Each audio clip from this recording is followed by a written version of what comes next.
Speaking of animated films, let's talk about Pixar. So I guess we're going to have a broad conversation here about box office Mhm. and where we stand post COVID because things are not great necessarily, and we'll certainly get to the superhero part of it here in a minute. But Yeah. when we look at Pixar, so I have the box office up here for these movies, and I'm just going to talk right now everything that has come out since COVID. Okay. Okay. So that begins with Onward, which was right before or like right as COVID started, right? So these numbers, it's interesting to think about what Onward could have done if COVID didn't happen. The numbers Yeah. could have certainly doubled. I mean, who knows?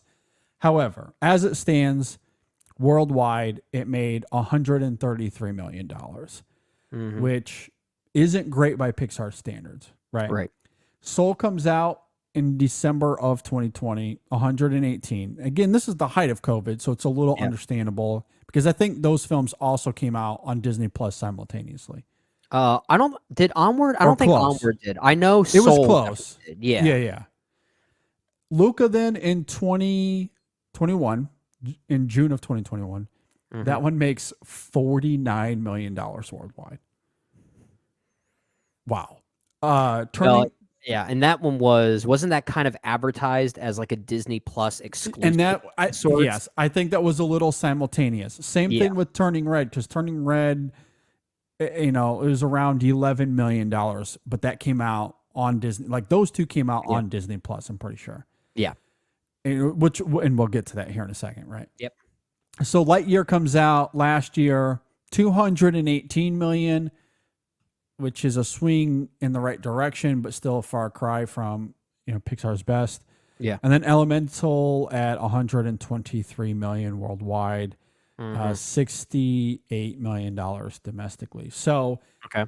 to put that into context, here's what we got from Pixar pre-COVID in the 2010s. I'm not going to go through all of them, Yeah. Just but some heavy hitters. just some heavy hitters. So Toy Story 4 was the last film to come out pre-COVID, Hmm. and that made $1 billion. Toy Story 4 hit $1 billion.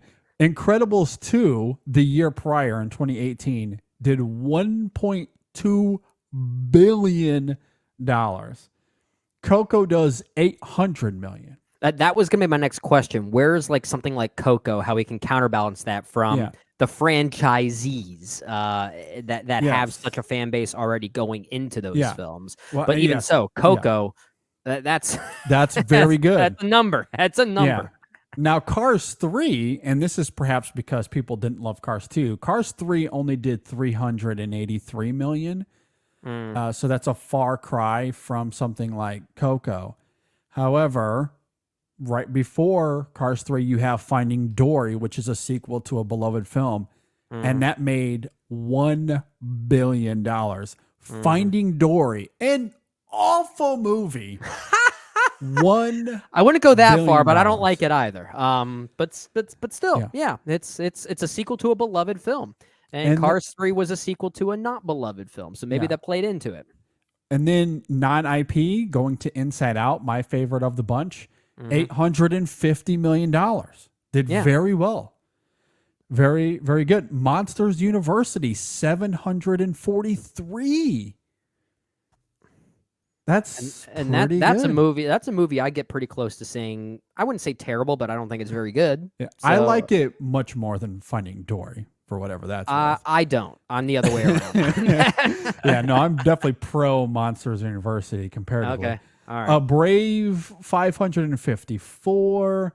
Hmm. And then Toy Story 3, I'll end it here. Again, $1 billion That was $1 billion worldwide. 13 years ago. Yeah. Let's put that into perspective as well. Yeah.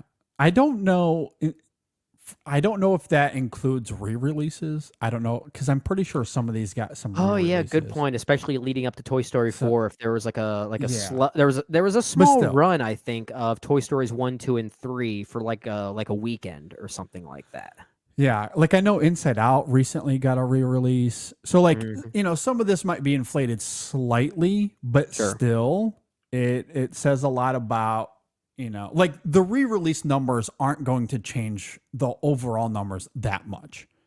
So like Hmm. the point still stands that Pixar, regardless of what you think about the quality, and we talked about this quite a bit in our Elemental review. Yeah.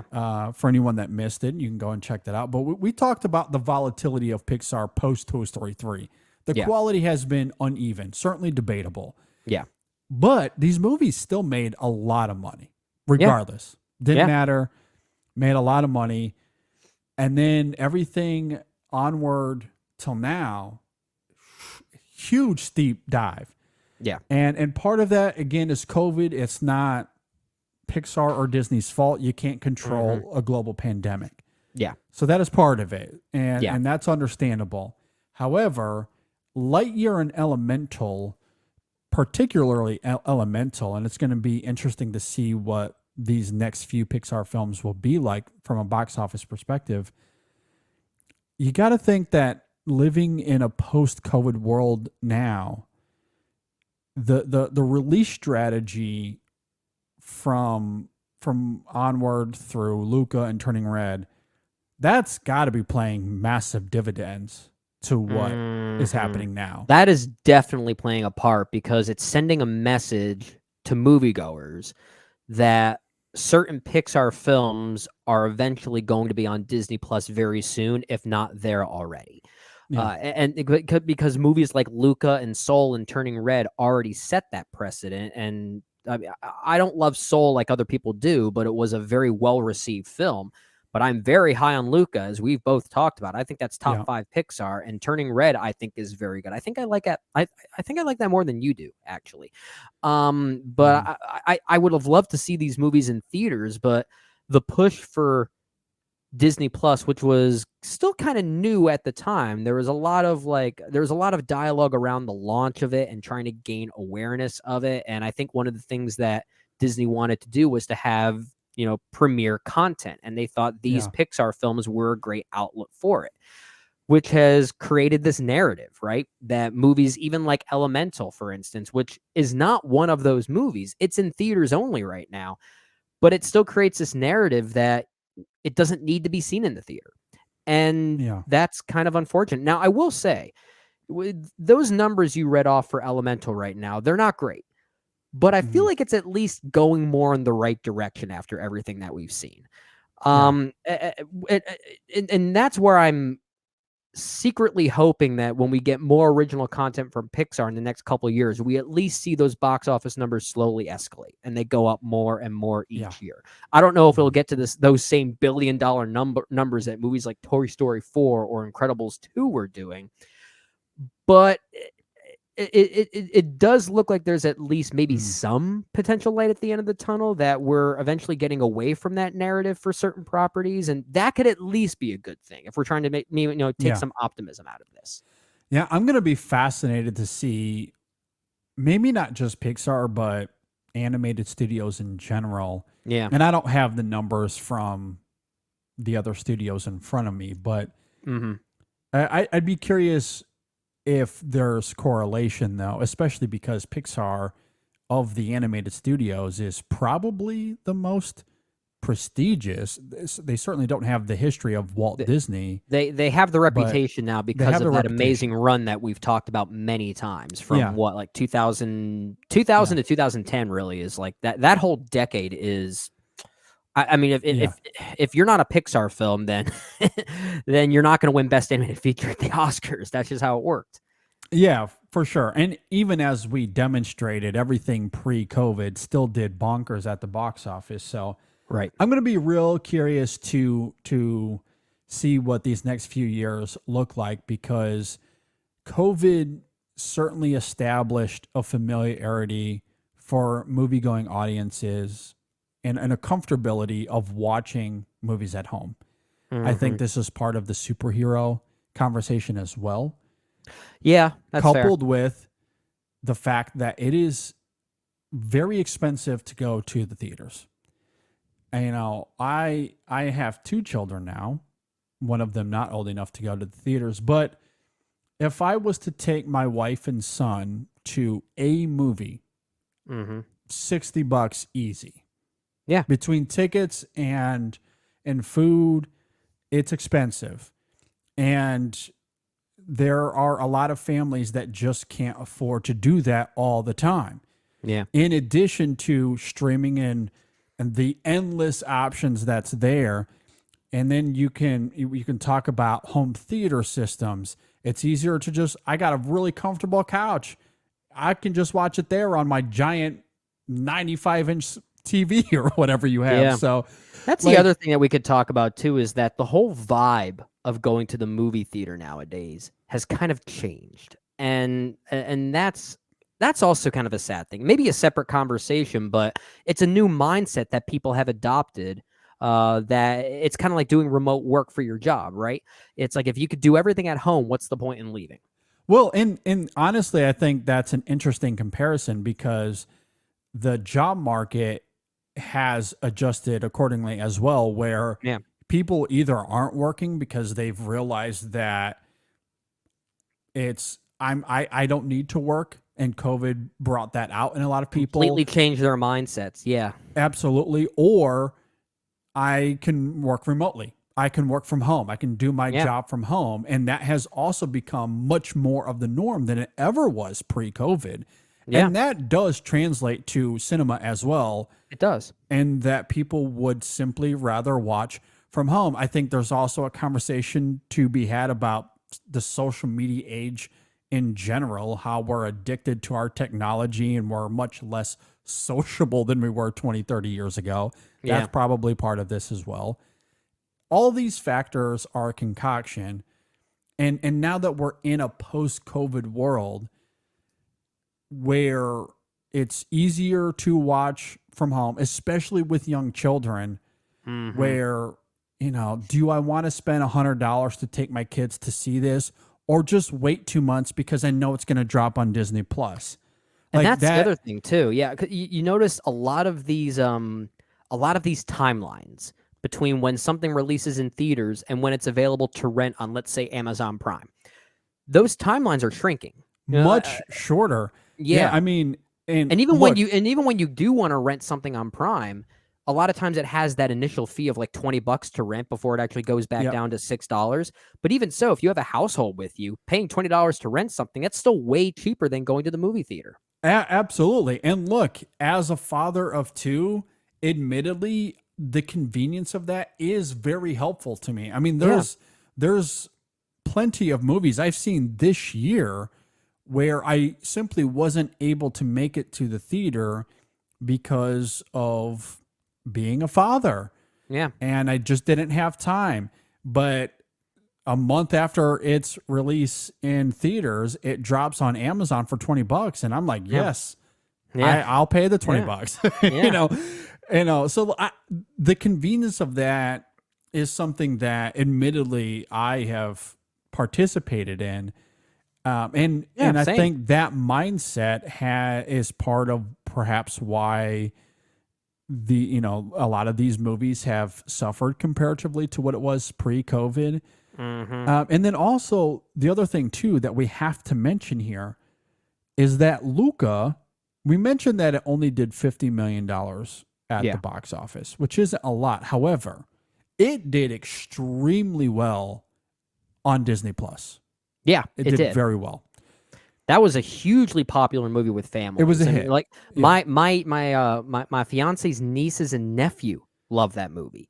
Yeah. And they're right now they're 9, 5, and 3 respectively. But when they were watching that movie, what, 2 years ago, minus 2 years from their respective ages, and they Yeah. were still enjoying that movie. Like a lot of families really dug it. Yeah. That seems like one of those Pixar movies that if it came out pre-COVID would be in That could be $1 billion movie, I feel like. Because yeah. I weirdly feel like that's one where families would have been going to see multiple times because kids kept wanting to go. Yeah. Or at the very least, it'd be in that Inside Out range of 100 or 850. Yeah, Inside Out, Coco, somewhere in that same somewhere range. in that range. That movie was sadly a victim of circumstance and a victim of a certain release strategy that Disney was trying to test the waters with. And maybe they learned from their mistakes with that one. Well, and that's where things become complicated, right? Because if you're a Disney executive and you're looking at these numbers post-COVID, and you're like, look, people want to stay home. We drop a Luca on Disney Plus. Mm-hmm. Look at these numbers. They're doing gangbusters. Do we need to release these movies in theaters? Now, obviously, so maybe we have to maybe I now officially dislike Luca for that reason. Well, and so part of this, it's not even just the amount of plays that it gets, because you have to consider also subscriptions. Are people subscribing to see these movies? And I don't have those numbers in front of me. I don't either, but you have to assume that maybe the marketing of it being a Disney Plus exclusive, it earned more subscriptions in the process. Yeah, I would think so. So from Pixar's end, and for the sake of conversation or for the sake of debate, let's say that Luca did render a lot of subscriptions at the time. And it was this big hit. It got lots of views. So from Pixar's end, while it didn't have the conventional box office numbers, it was as successful as anything they did pre-COVID. Right. So now moving forward, now that we're on the other side of COVID, what do we do with these movies? Do we follow Luca's footsteps, or do we go to theaters the way it was pre-COVID? But we've conditioned families that would see these Pixar movies to simply watch them at home. Yeah. And I think that's why Lightyear and Elemental have struggled. There was some pretty bad marketing there too, and I think that's also part of the conversation. Yeah. Well, to be fair, Pixar has been notoriously mediocre at marketing their movies because a lot of it is mostly just they always seem kind of secretive about what their movies are at times until like the official trailer comes out, and even those have never really been that great. Like pretty much every official trailer for every Pixar movie I think has been pretty mediocre. I don't feel like they're the best marketing. At marketing could be it. I mean, because I wasn't blown away by the trailers for Elemental or Lightyear. Yeah, I don't know, and we talked about this on the show. I don't know if Lightyear did a very good job of distinguishing that this is the movie that people had no idea what that was. Had no idea. And so and then they get that opening text that tells them what this movie is, and then they're watching it. It's like, wait a minute, this is not what you even said it was. And Buzz is a different voice. Maybe they weren't aware of that going in. I don't know. That could be part of all the confusion around that movie. Yeah, so. which kind of makes me think that maybe Pixar they're in a bit of a unique spot. I don't know if this is necessarily emblematic of Pixar just not doing well at the box office in general, or people being a bit more disinterested in their content. And that's why I wanted to highlight Elemental, at least showing some sense of financial escalation when compared to Luca and Turning Red and some of these other films. But then again, it also had more theaters to play in. It wasn't exclusively on Disney Plus, but maybe there is some potential room for growth. And even if it's not a great number that's tied to it now, maybe Disney and Pixar can see that as, let's still try to release original content in theaters. Let's try to get back into that momentum and see if it continues to grow. And maybe something else you do is, like, in 5 years, release Luca as a 5-year anniversary in theaters and try and get more awareness that way, because these Pixar films come out once a year. So it's not too far off for maybe testing the waters in that way too. Yeah, I'm going to be real curious next year, because I believe Inside Out 2 is slated for next year, if I'm not Inside mistaken. Out 2, and then there's one called Elio or something like that. I think they have 2 films coming out maybe next year. It might be one of those dual years for them once again. I don't know. And look, maybe this is as simple as not the quality of the films, although I don't Lightyear wasn't great. It didn't get word of mouth, and people weren't going back to see that a second time. And that's Right. part of it. Yeah. Elemental, I really liked, but to the point I'm trying to make here, maybe it's simply bad marketing and they need to reevaluate how they're going to market these movies. We're going full on to theaters. We're not going to make them available on Disney Plus for 6 months or whatever it is. Yeah. And make that clear.